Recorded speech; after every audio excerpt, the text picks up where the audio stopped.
پلیس و تو بودره کی سایه تایمانیست مربوط حوزه 4 دمی خانه را که میبینین دمی خانه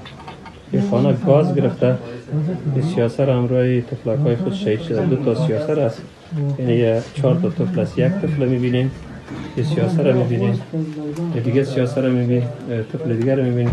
طفلک میبینین که در روی سرک افتاده است و این طفلک دیگر را میبینین که در راه افتاده است این همشیره را میبینی که در داخل تشناب افتاده است یعنی این بلاک ها به شکل ساخته شده که کسی نمیتونه که یک همسایه دیگر را ببینه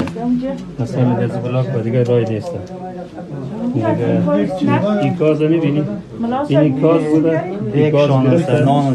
و این دیگ شانه است میبینی که اینجا چیست بر طفلای خود غذا جور کرده میخواست غذا بخوره و شوهرشان هم قرار معلومات در ایران است نیست اگر خداوند شهادت اینا را قبول بکنه مجاهدین حوزه 4 به شمول امیر سگاوزه کماندان توره حوزه همراه پلیسای زنانه جا آمدن که اینا را بررسی میکنن دیگه